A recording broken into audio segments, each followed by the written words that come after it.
lado do São Paulo, Bruno, perde o jogo de hoje. Nós destacamos que é uma derrota, dá para dizer talvez o termo aceitável, né? Por vários motivos, principalmente porque fez um bom jogo, né? Jogou de forma muito competente diante de um Cruzeiro que vem numa fase também muito boa. Agora, o ponto desse São Paulo, né, Bruno, é a melhora do time. Visivelmente o time melhorou bastante com a chegada do Hernan Crespo. E aí, quando tava o Zubeldia, a gente falava, tá jogando mal, mas tem muitos jogadores fora.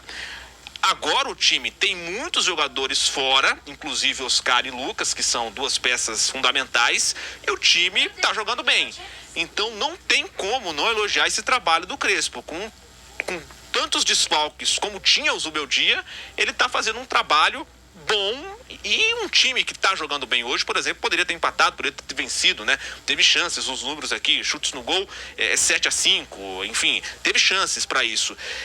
Chama a atenção, né, Bruno? Essa melhora do São Paulo, com tantos problemas, o time vai conseguindo encontrar alternativas dentro de campo.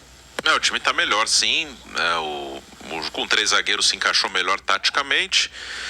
A parada também, acho que foi boa para esfriar a cabeça, para retomar confiança, para sair daquela sequência ruim, né? Um jogo em cima do outro, o time mal, aí você não tem tempo de recuperar, nem fisicamente, nem mentalmente. E na troca de técnico, às vezes também mexe um pouco com a parte emocional. Então, o São Paulo teve, sim, essa segunda parte do ano, né, pós-Mundial de Clubes, é melhor do São Paulo, um time mais consistente. No primeiro semestre, o brasileiro que destoou, é justo dizer que a campanha na Libertadores foi boa, com o Zubeldia na fase de grupos, o time invicto, classificou com muita tranquilidade, só fez uma campanha inferior ao Palmeiras na fase de grupos, mas no brasileiro estava muito mal, né? E aí o time estava correndo riscos. São Paulo chegou a ficar 1 ponto à frente só da zona de rebaixamento. São Paulo estava correndo um risco ali de brigar na parte de baixo, e aí é muito complicado. E principalmente no Morumbi, uma derrota para o Cruzeiro no Mineirão, acho que até o São Paulo poderia ter conseguido um resultado melhor, pelo que foi o jogo, mas a derrota no Mineirão é normal.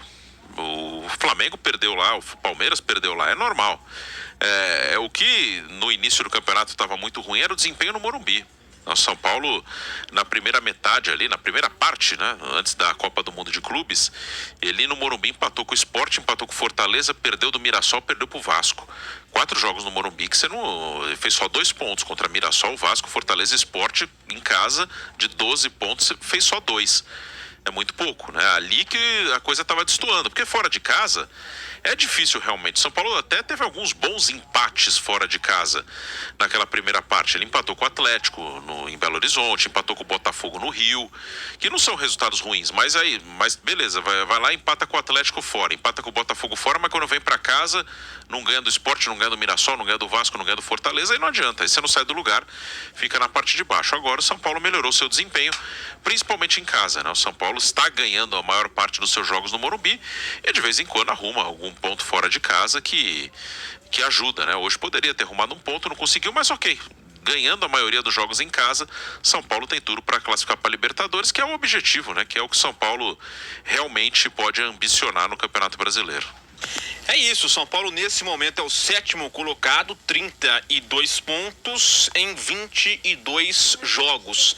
Vai depender ali da tabela final para ver se pode abrir uma 7ª ou uma 8ª vaga, né? Mas nesse momento São Paulo estaria fora da fase de grupos da Libertadores e até mesmo da pré-Libertadores, porque nesse momento fecharia no G6, né?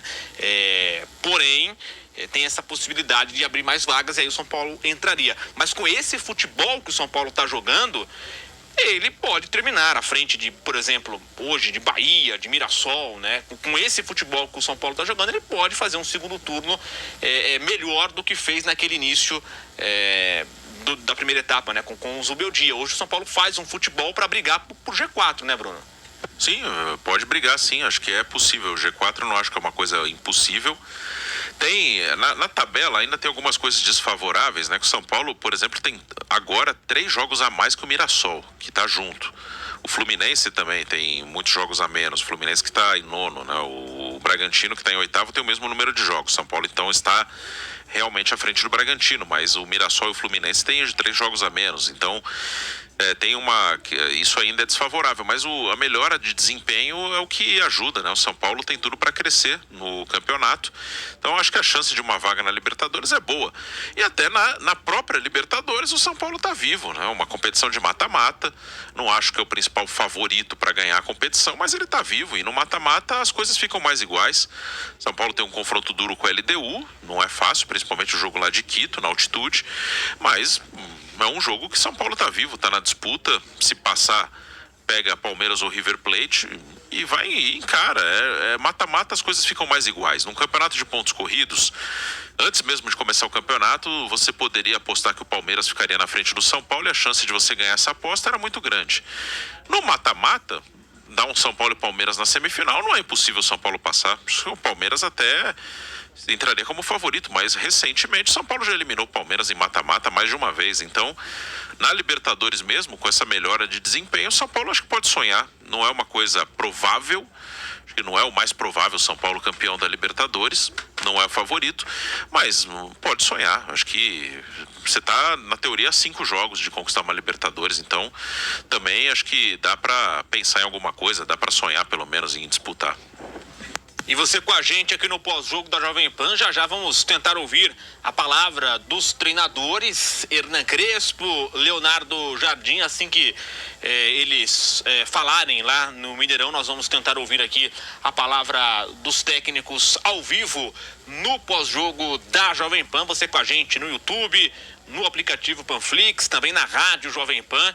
Vamos falar bastante da rodada do Campeonato Brasileiro, daqui a pouquinho também com um giro da nossa reportagem, falando dos jogos de amanhã, de Santos, do clássico entre Corinthians e Palmeiras, o Flamengo que joga também amanhã contra o Grêmio, enfim, a expectativa toda para a rodada do Campeonato Brasileiro. E tem também seleção brasileira que joga na próxima semana jogos, né, contra Chile e Bolívia, o Brasil já classificado para a Copa do Mundo de 2026. Tivemos, inclusive, hoje uma novidade na seleção brasileira, o Samuel Lino, do Flamengo, sendo convocado na vaga do Matheus Cunha, do Manchester United. E aí nós vamos também, se tiver um tempinho, falar sobre essa questão da convocação da seleção brasileira.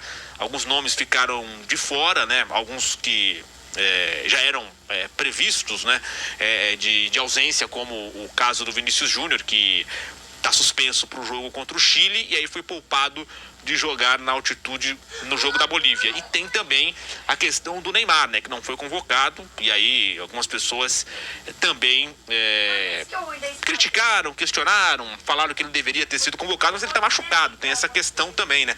Não sei até, o Bruno pode falar ou não, mas se saiu algum boletim médico do Neymar, porque eu não vi. Eu via os jornalistas que cobrem o dia a dia trazendo a notícia, né? Mas não teve o boletim médico do Santos, né? Falando disso. Se eu não me engano, não teve, né, Bruno? Acho que não, mas o que falaram é que é um edema, né? Ou não é uma lesão, né? É um edema que assim, não chega a romper o músculo, né? Mas tem ali um incômodo, é como se fosse... sim, é difícil explicar tecnicamente, mas não é uma ruptura do músculo, não é uma lesão muscular. Ele chegou a treinar essa semana. Não é totalmente descartada a possibilidade dele jogar amanhã contra o Fluminense. Ele chegou a treinar, vamos ver se amanhã ele estará em campo ou não. Mas o Neymar, ele sofre com problemas musculares nos últimos anos, né? Principalmente depois das lesões que teve mais graves, uma cirurgia de tornozelo, uma cirurgia de joelho. Mas vamos ver se ele estará em campo amanhã contra o Fluminense.